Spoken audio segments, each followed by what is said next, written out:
I recently received a question from James Patrick about jewel yo-yos. And I'm not talking about jewel yo-yos like the Duncan Jeweled Yo-Yo or the many other types of jeweled yo-yos that are out there. I'm talking about an off-brand company named Jewel Yo-Yo. And if I were a wise wizard like Dumbledore, I might know some information about this subject or company, but I don't. So if any of our viewers have any insights, we would love you to just type in there and tell us all you know about this company. However, after dipping my face in the pensive, I can tell you this. Jeweled Yo-Yo must have run some contest because there is a Jewel Yo-Yo award patch. They also had string packs, which makes you think they were a reasonably serious company because you don't need replacement strings unless you're selling a bunch of yo-yos to kids. Now, I'm only aware of two varieties of the Jewel Yo-Yo. This is the first one. It definitely looks like a beginner's model. It's a three-piece wood yo-yo. It's got an ink stamp seal.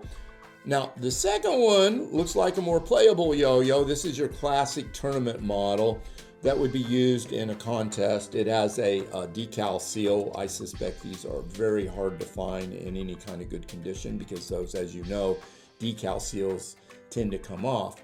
And I would estimate to date these prior to 1946 because they both have on the seal registered by the U.S. Patent Office. And in 1946, they started using the little R in a circle registration mark in place of saying all that garbage. And that makes me date these yo-yos from either the 30s or early 40s, because if you remember, after 1941, yo-yo production really wasn't very good because of World War II. So that makes me think real early 40s or 30s. Now, there is a possibility this could be a side brand of one of the bigger companies that we don't know about. For instance, Royal had a side brand of Chico tops. Chico was, of course, the nickname of Joe Radovan, the owner of Royal Yo-Yo Company, because he would wear this big sombrero hat. And he got nicknamed Chico, which is kind of weird, if you want to admit, because he was Filipino. So he made these yo-yos under this name. I don't know why. Duncan had its own off-brand, the Lucky Meisenheimer, which was a combination of the names for Jack Duncan and Don Duncan. Presumably Luck E was in reference to the Luck yo-yo plant that they had.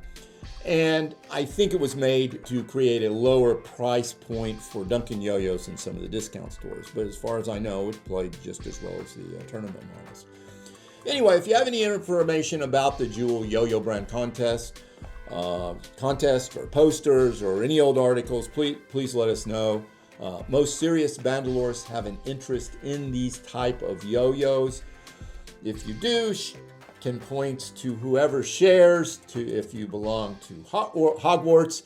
If you have information and you don't share it, you're probably a Slytherin, and we won't expect you to share it anyway.